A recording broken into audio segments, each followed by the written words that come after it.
Welcome back my YouTube channel. जैसा कि आप सभी जानते हैं कि हम अभी की बार फिर से हम नेहा सिंह राठौर के बारे में एक कहानी लेकर के आए हैं। क्योंकि नेहा सिंह राठौर अभी एक्टिव हो गई है। जानते हैं क्यों? क्योंकि बंगाल में चुनाव होने वाला है कुछ ही महीनों के बाद और वो फिर से सरकार को घेरने में लग गई है। हालांकि नेहा सिंह राठौर कुछ कर ही नहीं पाती है, क्योंकि उसका जितना भी बयान होता है ना, तो मतलब सरकार को मतलब मात नहीं दे पाता है। मैं इसलिए ऐसा बोल रहा हूँ क्योंकि अभी हाल ही में बिहार में चुनाव हुआ, उसमें भी उन्होंने बहुत सारे इल्ज़ाम लगाए सरकार पर कि सरकार ने 10,000 दे करके मतलब जनता को खरीद लिया है। बिहार चुनाव निपट गया। चुनाव आयोग का प्लान सफल रहा। मन मुताबिक वोट जोड़े और घटाए गए। आदेशानुसार प्रत्याशी जिताए और हराए गए। सारा तमाशा हुआ। हजारों करोड़ बांटकर चुनाव लड़ सकते हैं, ऐसा कुछ बयान दी थी नेहा सिंह राठौर, लेकिन उसका ये बयान काम नहीं आया।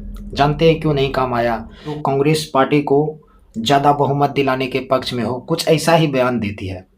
और जनता लोग जानती है कि किनको चुनना है किनको नहीं चुनना है, इसलिए वो उस पर उतना भरोसा नहीं करती है नेहा सिंह राठौर पे। बहुत सारे लोग कमेंट भी करते हैं, नेहा सिंह राठौर सही में आवाज़ गरीबों के हक में उठाते हैं, महिलाओं के लिए उठाते हैं। लेकिन ऐसा कुछ नहीं भाई साहब।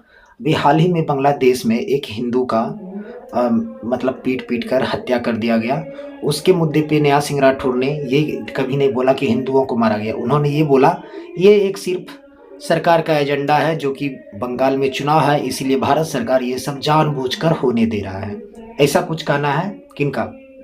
नेहा सिंह राठौर का। भाजपा की तरफ से बंगाल चुनाव की तैयारियां शुरू हो गई हैं। लेकिन कितनी अजीब बात है ना, हिंदुओं की शुभचिंतक समझे जाने वाली भाजपा सरकार इस मुद्दे पर बांग्लादेश से सख्ती से पेश नहीं आ रही है। जैसा कि हम सभी जानते हैं कि अगर किसी देश में अगर हिंदुओं के खिलाफ कुछ होता है तो वहाँ का सरकार जवाबदेही होगा, ना कि भारत सरकार जवाबदेही होगा।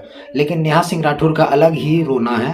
वो बोलता है कि विदेशों में जो भी होता है ये गलत सलत हिंदुओं के साथ, ये सिर्फ सरकार कराते हैं, क्योंकि उनसे जुड़े हुए राज्यों में चुनाव होते हैं, इसीलिए वो ऐसा होने देते हैं। तो दोस्तों आप लोग बताइए, ऐसा कहाँ तक सही है? क्या भारत का प्रधानमंत्री हस्तक्षेप कर सकता है? क्या भारत का प्रधानमंत्री बांग्लादेश में जाके ये मतलब जो हो रहा है ये सब रुकवा सकता है? ऐसा संभव है क्या? आपको लगता है? लेकिन नेहा सिंह राठौर का अलग ही रोना है। वो कभी बोलता है कि मेरे पे एफआईआर कर दिया है, मतलब नेहा सिंह राठौर बोलती है कि मेरे पे एफआईआर कर देती है, मेरा मुंह बंद कराना चाहती है। वैसे भी तुम्हारा मुंह बंद कराने से भी कुछ सरकार को फायदा होने वाला है नहीं। तुम इसी तरह बकर बकर करते रहो, सरकार का फायदा पहुंचाते रहो। तुम जो है ना नेहा सिंह राठौर, राहुल गांधी बन चुकी हो, क्योंकि अपना फ़ायदा तो निकाल नहीं पाती हो तो उल्टा सरकार को ही फ़ायदा पहुंचा देती हो। तो ज़्यादा कुछ बोलूँगा नहीं, इस वीडियो को ज़्यादा से ज़्यादा शेयर कर दीजिए, सपोर्ट कर दीजिए और वायरल कर दीजिए। थैंक यू फुल वॉचिंग करने के लिए। Bye bye, take care.